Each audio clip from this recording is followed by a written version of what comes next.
Welcome to Hey Therapist. I'm your host, Leslie Ross. With me is my producer, Jay Wesley Lindley. Let's get mental.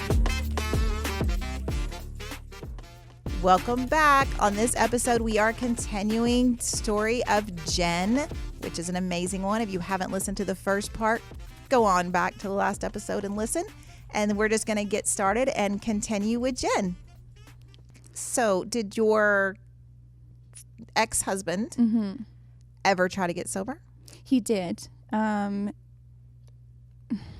he try to get sober, or did other people try to get him sober? Other people tried to get him sober is what happened. So his mom and his sister flew out in the beginning of November. They saw what I had to deal with the past few months and also the past few years. Sure. It was him in addiction.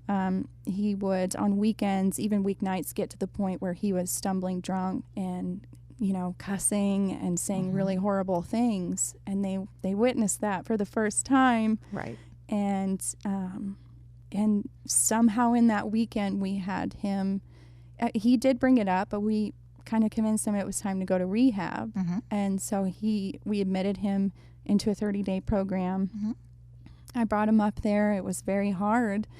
But I thought this was going to save our relationship. He's willing to make this effort. He's going. And he stayed for 7 days and called me and said he was ready to come home. He had detoxed and not what I was expecting. To me, I felt like I needed those 30 days to do some healing because last summer was traumatizing for me, some of the stuff that happened. Yeah.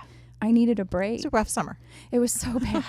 I'm not going to lie. It was also the best summer of my life because, I was sober and I was having a great time and I was doing things, but I still had this dark cloud at home. And anyway, he came home after 7 days and I did my best to support him, and he remained sober until, as far as I know, July of this year. After we had decided to separate, he relapsed and relapsed multiple times since then.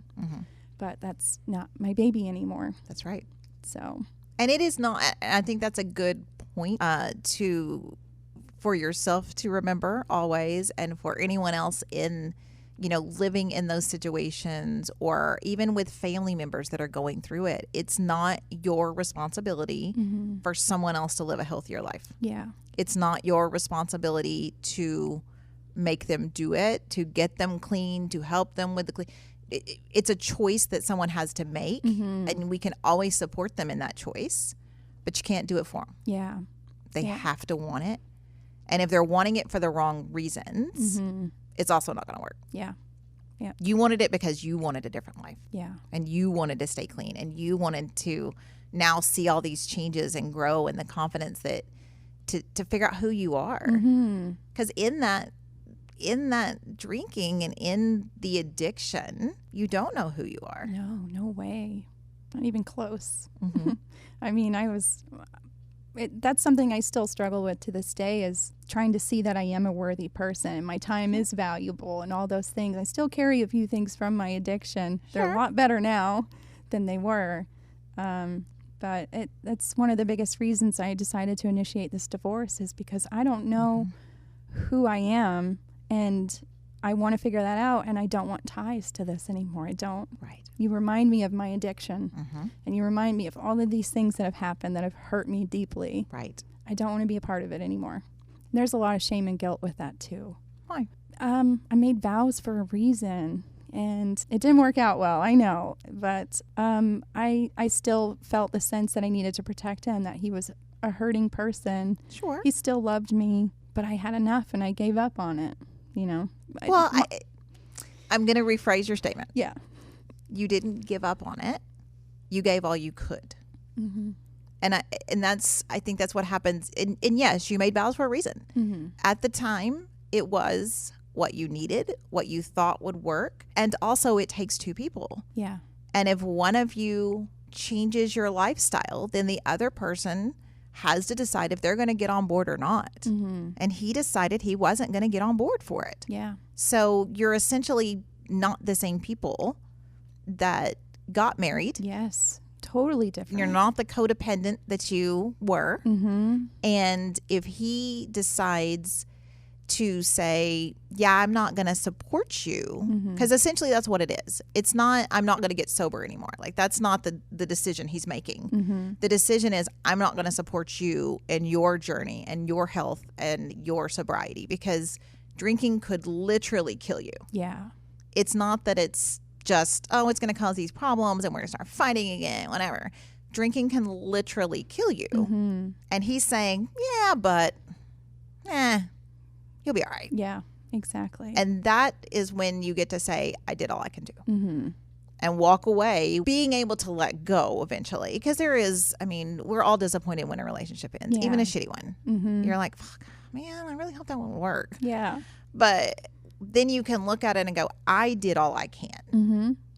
I tried. I put in my effort. I gave options. I gave tools. We did all of the things. We have a support system, which most people don't. Yeah. You know, a lot of times when you're dealing with addiction or abuse or toxic relationships, support systems go away. Because they're like, I ain't messing with you no more. Yeah. I've tried. Whatever. You do you. Be happy over there. But you guys maintain a healthy support system on both sides of the families.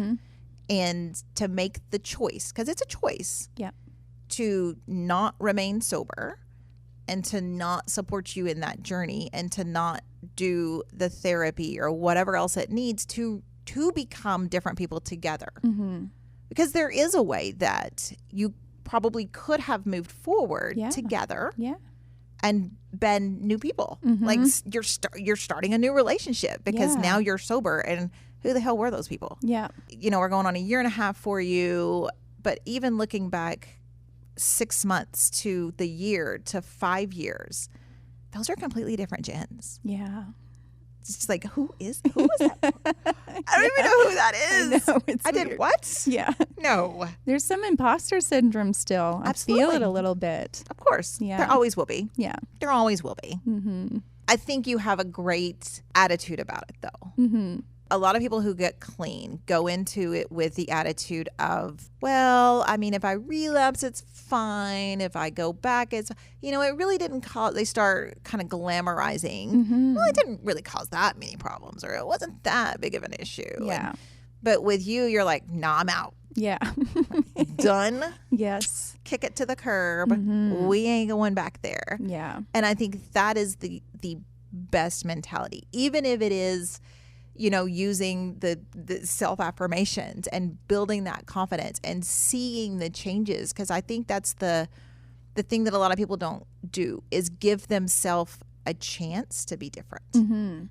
They expect themselves to be that person that they were in addiction. Yeah. When we don't even have a good idea of who we were in addiction. I mean, I don't know. You know, it's like, yeah, I did this and that, but I don't know if I was a good friend. I don't know if I was a good family member. I don't know if I was a good spouse. I don't know any of those things. Yeah. I don't know. It's so hard to look back on. Yeah.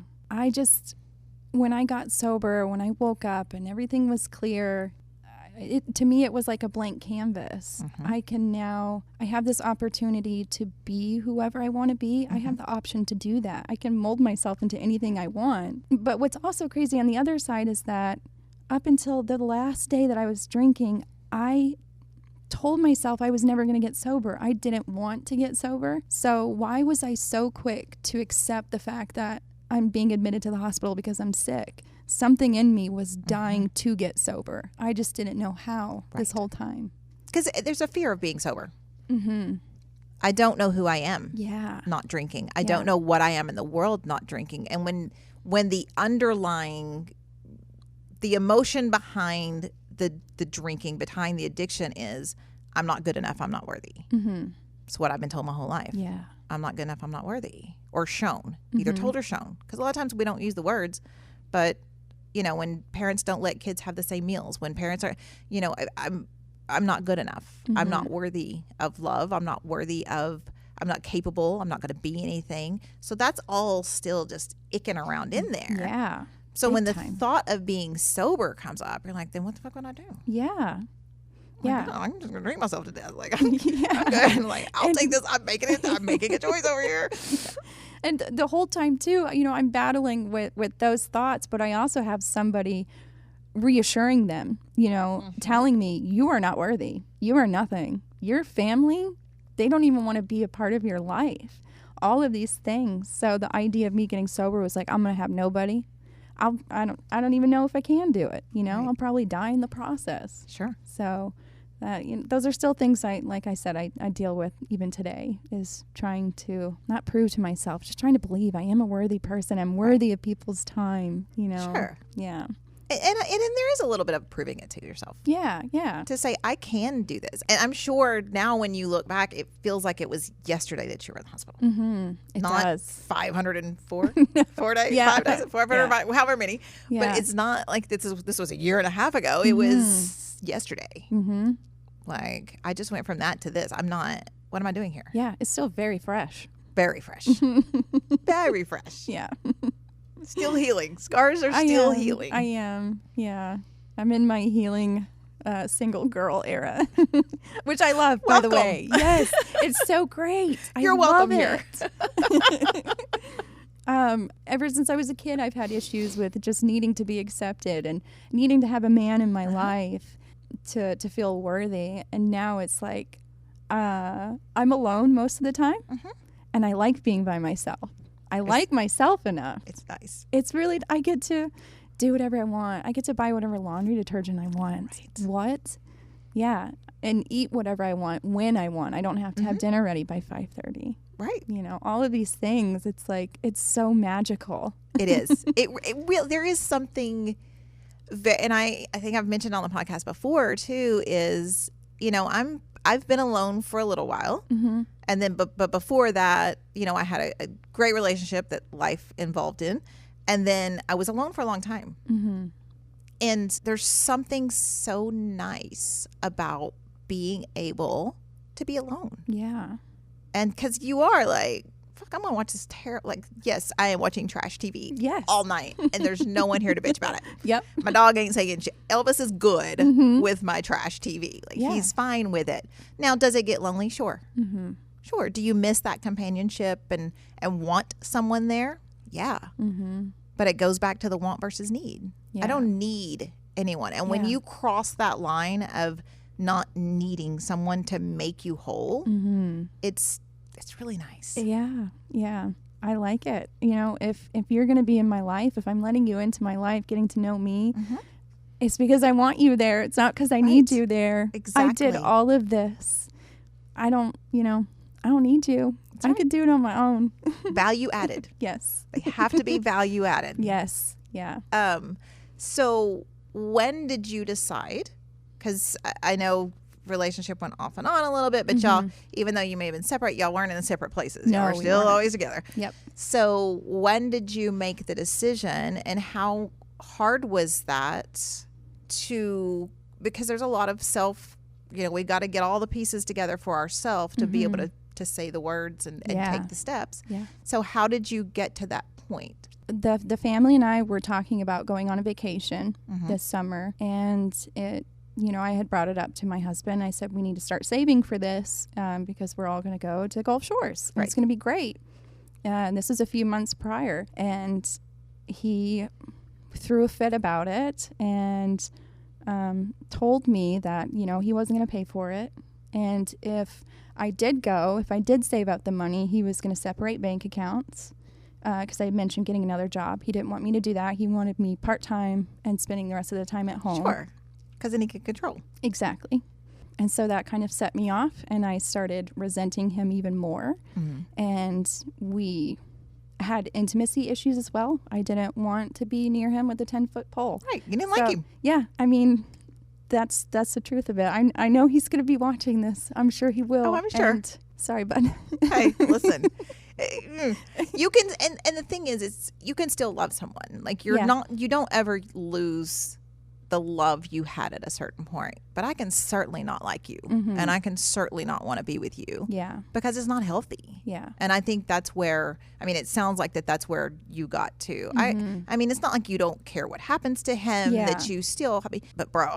Yeah, this ain't it. No, and the truth of it is that I moved on last summer when all those terrible things happened. I was done then.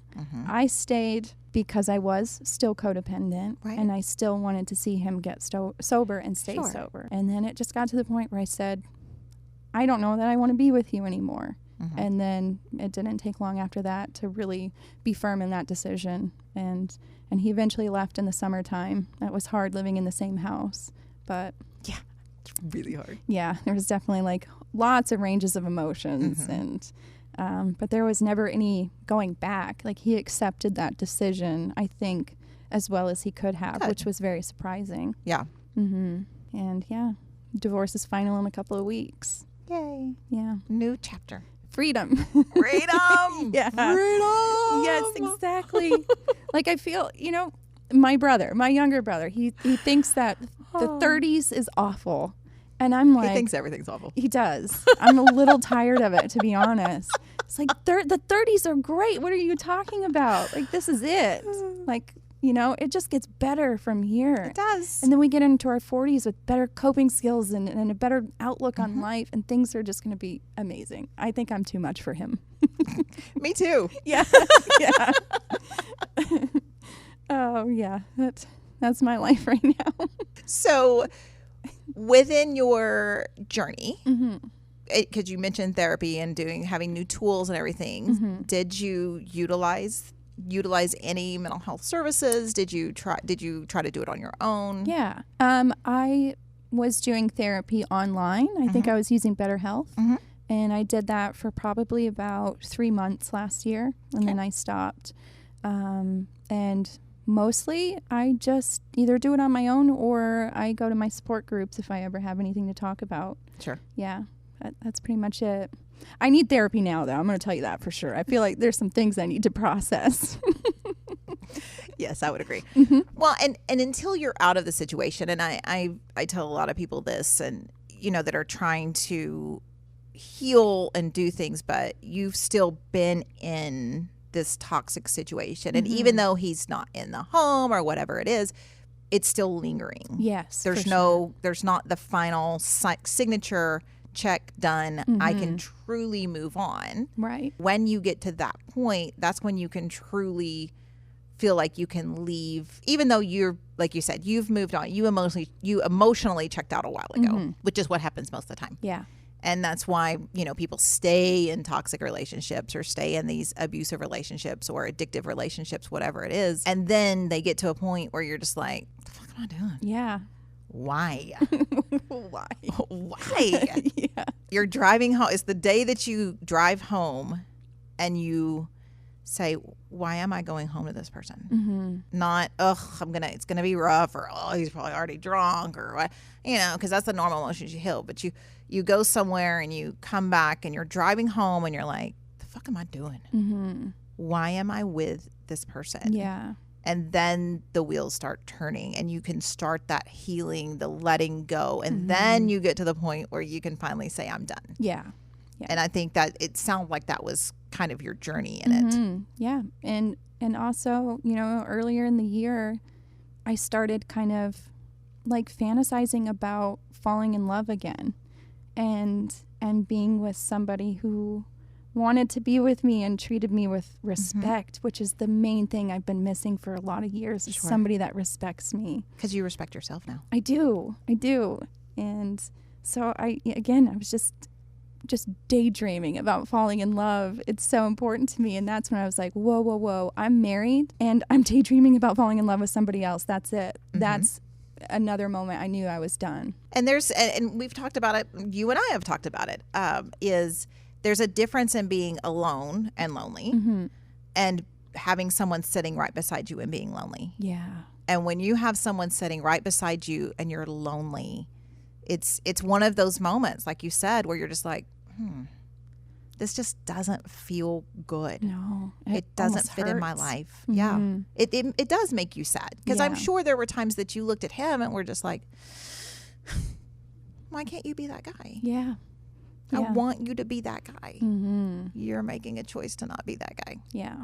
Because I think he could have. I think so too. I think there was a lot of potential there. But unfortunately I got pushed to my limits. And it's common. Fortunately too. Fortunately. Yeah. Yes. Yeah. It's very much a double-edged sword. It's a grief it's a loss. It's a sad ending. And also, the sun will rise another day. It does. And it's even brighter now. It's even brighter. Yeah. Because you can see it because you're going out in the daytime now. I am. And I don't have somebody controlling what I do and who I hang out with. I get to see my family a lot more now too. Yeah. So. Yeah. So I think I love that for you. Mm-hmm. And I'm so glad that you are getting to figure out who you are. Yeah. Turns out I kind of like myself. That's awesome. I love myself. I love you too. Because you're pretty awesome. Thank you.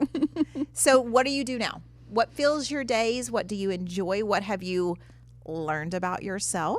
Oh boy, what have I learned about myself? I am really strong. Yeah, I think that might be the big one because I used to feel very, very weak. And in the past year and a half, I've done like pretty incredible things that drunk Jen would have never have done. Right. So like I feel resilient. I'm comfortable being alone, like I said, because I enjoy my own company now. That's huge. And I'm also a good person. I never believed that before. That's another thing I learned about myself. We all knew it. Yeah. And other than that, just spending time with the family, watching the kids grow up, or painting at home, cooking, baking, just anything to keep the day filled up. Sometimes napping. We all need a nap every now and then. Jen is an amazing artist. Thank you. In whatever she does. The painting, the baking, all of the things. Yeah. She is amazing at it. And she Thank has you. her own Facebook. What is your? High Mountain Canvas. High Mountain Canvas. Yes. So you go check it out. I know she's got a lot of orders for Christmas this year. I do. Maybe too much. Yeah. New Jen better be super speedy. Yeah. And don't procrastinate anymore. Yeah, It's well. a note to myself. Old habits. Yeah. But I feel, here's my stance on procrastination though. We procrastinate because we know we can get it done. Exactly. Like people that procrastinate and fail, yeah, you got to work on that. But I am a giant procrastinator, and it's because I know what it's going to take. Yeah. And the amount of time it's going to take. I'm like, yeah. I I know there's a love deadline. that. I know there's a deadline, but I'm still going to get it done. So the Yeah. deadline is just loosely based on what I think I want to do. I mean, I would love to have things finished early because then you're not stressing about it, but I'm going to get it done. Yeah. It'll get done. I've never It's thought fine. of it that way. Like I work well under pressure, and like you said, I know I can get it done. You know you can get it done. Yeah. It goes to your capabilities. Yeah. You can procrastinate because you're capable. Yeah. If you weren't capable, then you'd be in trouble. Yes, That exactly. would be, you'd be putting yourselves in some binds. Yeah. So we're doing art. Yes. And you're also on the radio. Yes. With my brothers. How is that? I love it. I basically just get to laugh all morning at their shenanigans. Sure. Yeah. And I'm glad we have the relationship where we can hang out all day or every day and just be goofballs. Yeah. So again, that job I feel like saved my life in a way. Just another, brick in the whole wall of sobriety. So yeah. And so you feel like having something to be productive with time with, even if it wasn't, something that you enjoyed as much. Because I know you worked part-time Yes. doing some other, running ball games, doing Little board things. stuff, little things that would give you the time. But now you have a system, you have a routine, you have that consistency. Yes. Where do you think that played a role in? Oh gosh. That was what I started 2 weeks in, maybe 3 weeks into my sobriety, and that was waking up at 3:30 in the morning, and that was taking care of my skin because I was going to be putting makeup on, and it was getting to work at a certain time, and it was having to talk on the radio, which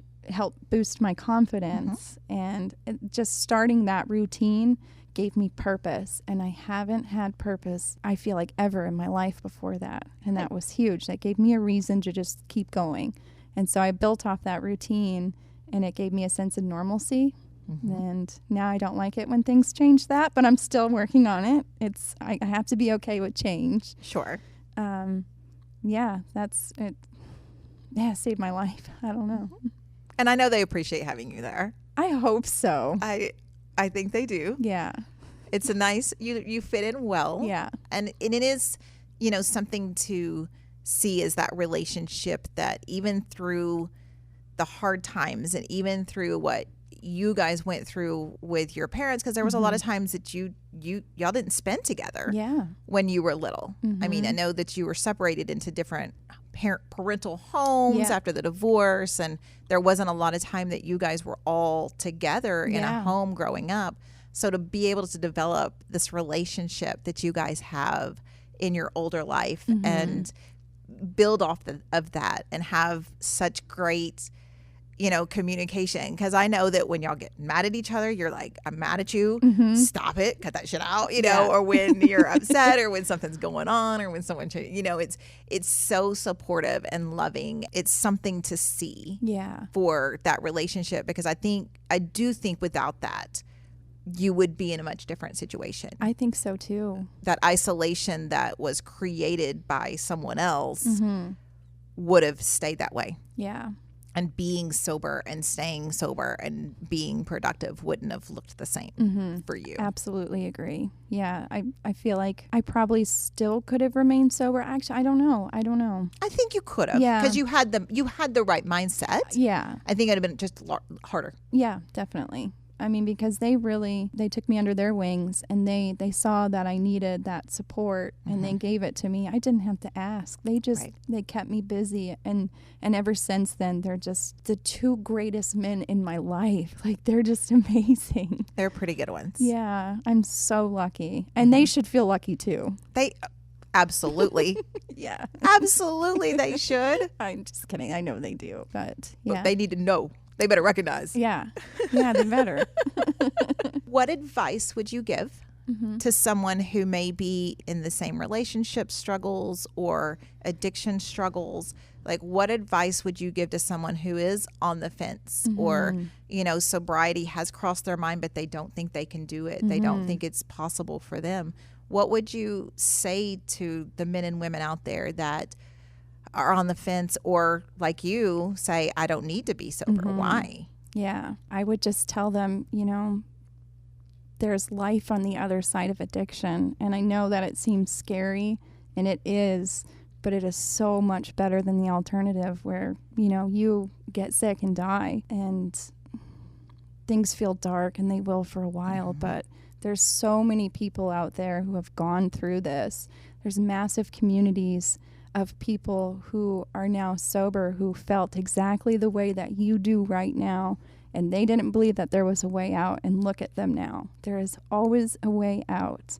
And if you're scared of physically getting sober, go to the hospital.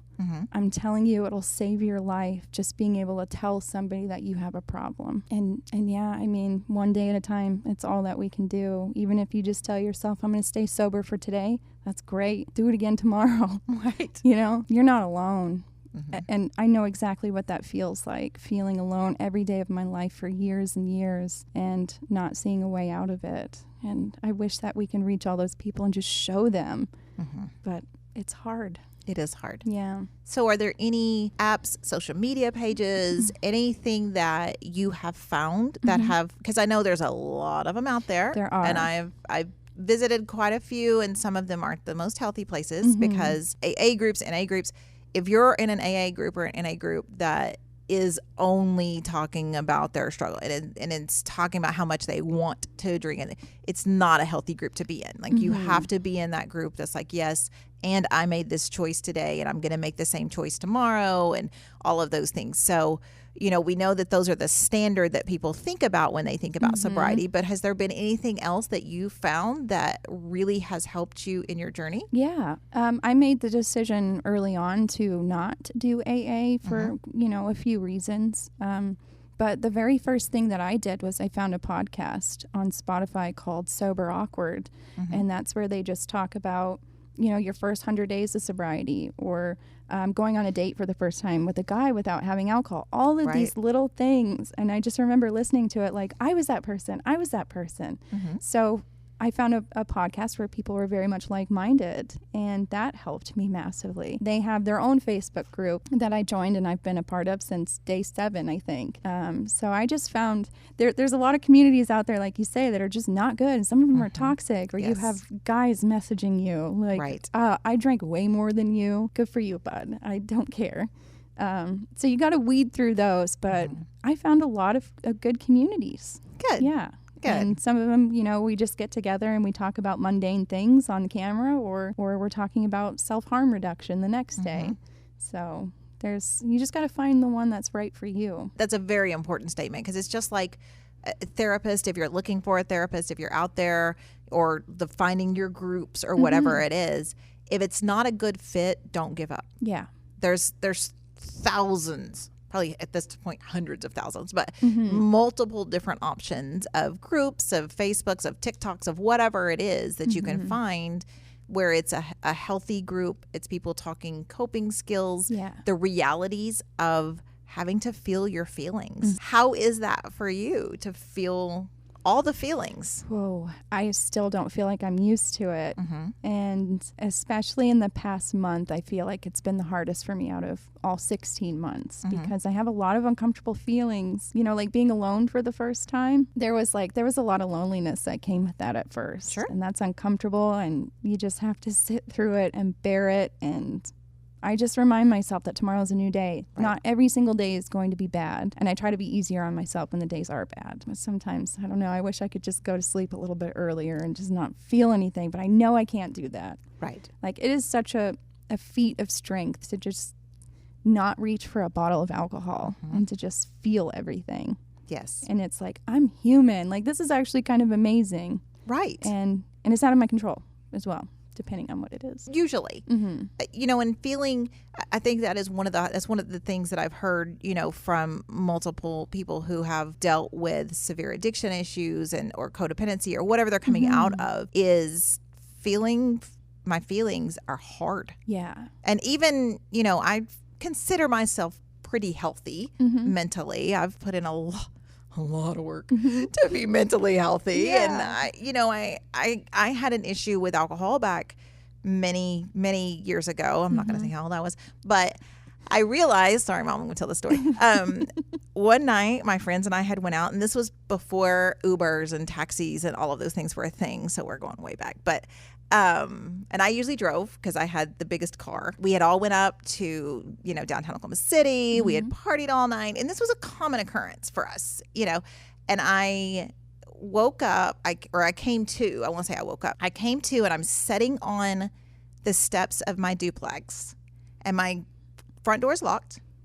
My car is locked and running. And I had no idea how I got there. None. Yeah. And I'm like, this ain't good. And so I called a locksmith, and they came, and he's like, it's cheaper to get you in the house, but as soon as I get you in the house, you have to show me your lease agreement or I'm calling the police. Right. And I'm like, thinking in my brain, you know, still pretty intoxicated. And I'm like, okay, I know where it is. So they unlock my house. I get my spare keys. I unlock the car, whatever, go in, go to bed, wake up the next day. And I start calling some of the friends that were with me the night before. And I'm like, how did we get home? Like, and they're like, you drove. Like, everybody home? And we had people lived on the east side, on the west side, like all over Norman. Yeah. And I'm just driving people home, get home. And I'm like, I did? And they're like, yeah, you were fine. Okay. Oh, boy. So I knew that my drinking was out of control, but I was managing restaurants at the time. It was normal. Yeah. It's what we did. We got off work. We drank all night. We went back to work. Still drunk. Yeah. For the most part. And so I was like, okay. So for 2 years, I didn't drink. Stopped drinking completely. And they're like, what are you doing? I'm like, I'm good. Like, this is a problem for me, and I need to know if it's a problem for me. Right.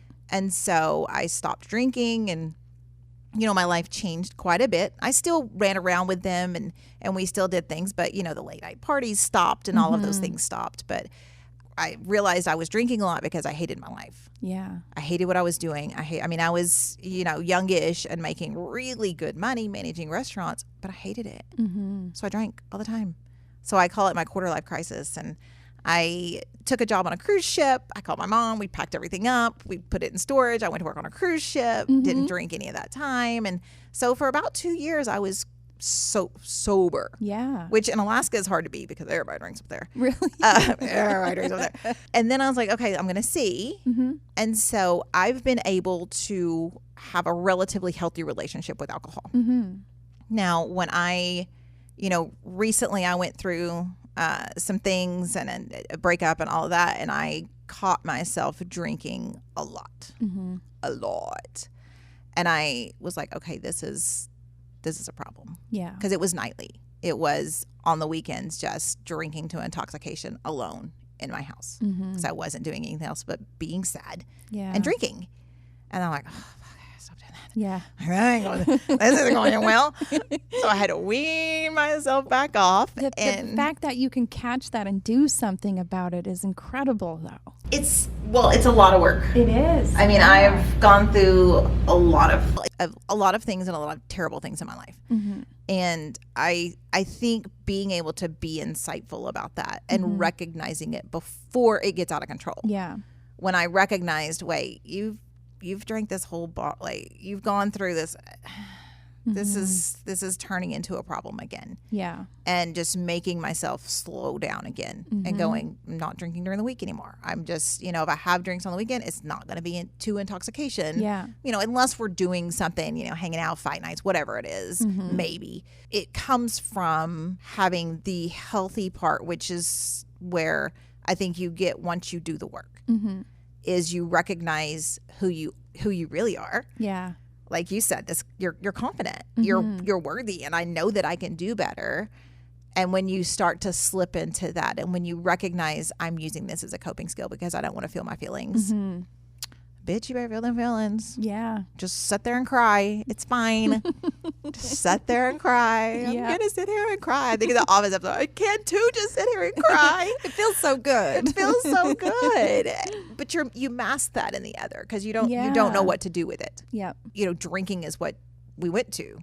It's one of those things we have to know about ourselves. Yeah. When any behavior is becoming habit or is this a behavior I want to be a habit? Yeah. And when it's a good behavior, when we're having that outlet, because I know you use your art a lot for your emotional outlet. Yeah. Healthy behavior. Yes. Yeah. You're out drinking or just Tinder swiping and picking up random dudes. Not a healthy behavior. No way. So let's not do that, especially not in this area. Yeah. To me, maybe it sounds silly, but I think of those things as they're almost like superpowers. Like you being able to take a step back and look at yourself and go, this is not working. I need to fix this before it gets worse. Because it is so much easier to just pick up the bottle and drink. So much easier. And it feels good. Oh, it feels really good. Yeah. Especially when you're sad. Yeah. So to me, those are superpowers. It's a superpower that I cannot go reach for a bottle and toss it down because I'm sad today. It really is. Yeah. It takes a lot of strength and focus and being able to distract yourself, either feel your feelings or distract yourself with enough healthy behaviors. I know you enjoy the kayaking and going to the lake, and I love doing those things and just being able to have these healthy outlets instead of going, I'm just gonna have a drink. Yeah. And it's harder than it seems, especially on some days when you're feeling all of those feelings that nobody wants to feel. Nobody wants to feel bad. Nobody wants to feel sad. No one wants to be that angry. When you get mad, you're like, well, I'll just drink. It'll calm me down. Yeah. Well, yeah, probably. But that feeling's still going to be there when you sober up. And you're going to feel like shit. Yeah, exactly. It feels good to just fight through those things. It does. Yeah. Just feel it. Yeah. Even if you're crying into your pillow as you go to sleep every night for a month. Been there. Yeah. I understand it. Yeah. It feels good though. There's got to be some sort of, I don't know if it's like a hormone release or something. When you cry, it just makes you feel better. It does. It releases some oxytocin. Okay. I thought it's good. Yeah. Because you're letting it out. And that's what your body wants you to do. If you have a feeling or an emotion that's pushing so hard, it's your brain going, get rid of this. Yeah. I want you to get rid of this. You do not need this. Feel it, move through it. Right. It's when we live in it. And even if it lasts a month, when it's reasonable that it's going to last a month, it's going to last a month. Yeah. And even if 6 months later you hear a song or a picture memory pops up and you're just like, I'm going to go watch something sad and cry. Yeah. That's okay too. Yeah. Because your body needs to feel that. And it's okay to have emotions. It's okay to feel those emotions. It's okay to display those emotions. Right. And anyone who says otherwise is just wrong. I agree. Wrong. Yes. Just doesn't happen. Yeah. So, all right. Parting thoughts What you got? Chats. I adore you. And I'm so glad that you invited me to do this. I adore you too. I'm so glad you said yes. Yeah. The stuff like this, like talking about my story and my feelings is so healing. It's just part of my healing journey, you know? So I'm very lucky that I have, you know, the opportunity to do this kind of stuff. Yeah. Yeah. And if you're thinking about sobriety, just do it. Message me, message anybody, message your family, somebody you can trust, and just make those steps. And I promise you, on my life, it is worth it. And I think sometimes reaching out to that third person to have, and it's why I encourage everyone to go to therapy, because everyone needs therapy. Everybody needs therapy. At some point in your life, it's good to have a neutral third party, because your family, your friends, people who may be involved in the addiction with you, or the trauma or the codependency or the abuse or whatever, they're going to tell you what they either think you want to hear or what they want you to hear. Yeah. And be more manipulative. So it sometimes is better to reach out to those hotlines, to those Facebook groups, to Jen. Find Jen Massey on Facebook. And just message her. Or Jen Lee on TikTok. Yes. And she has great videos about her sobriety journey that started a long time ago. Yeah. So yours is kind of, and even in those videos you can see the change. Yes, I know, it's you wild. can see the change in you. So I think it's outstanding, and so we can connect with outsiders who have that positive message, who you connect energies with, and that can help you through that journey. And I'm not exaggerating when I say I am so proud of you. And I loved Jen, old Jen. I loved Addicted Jen. She was amazing. Yeah. But the new improved Jen, the true Jen. The true Jen. The true Jen is just outstanding. Thank you. Like I couldn't love you more. Yeah. And I am so grateful that not only do I get to have you here and have you on the show and spread your story for you, because I think your story is one that is so relatable for a lot of people. Yeah. You know, they may not end up in the hospital yet, but it's coming. Yeah. Our bodies are not set up to ingest that much, and you may be lucky for a while until you're not. Right. And so I think your story is so important and so relatable. And, you know, a lot of people that have addictive issues, it is alcohol because it's so easy and it's so common and it's so normalized. Yeah. When marijuana was coming about and everyone's pushing for medical or recreational, whatever, I'm all, not all for, but, you know, people were saying these things about marijuana and how it is. Alcohol is worse, and it's been addictive for a lot longer. Yeah. It's just accepted because they have great lobbyists, but that's okay. Exactly. It's one of those things that anything, just because it's sold in stores, just because it's common, just because it's what you know, or, yeah, we drank when we were kids and we were fine. Sure, maybe. But then again, are you? Exactly. Look inside yourself. And I've had a client quit me one time because I told her she was an alcoholic. Yeah. She denied it. But she was drinking to intoxication and she was causing all these problems, and she was fighting with her husband and her children every night. And she's like, but I don't have a problem. And I'm like, you do though, because your husband is sitting here telling me you're calling him terrible names and the kids are scared of you when you're drinking. That means alcohol is a problem in your life. Right. But she wasn't ready to see it. She quit coming. I saw the husband for a long time after, and the kids, and we did a lot of growth, and he finally ended up having to leave the situation, which I hated because she wasn't ready to see it was a problem. And until you're ready, you're just not ready. Yeah. But when you get ready, there is support. Oh, yeah. Even if it's not family, friends, whatever, there are so many support systems out there.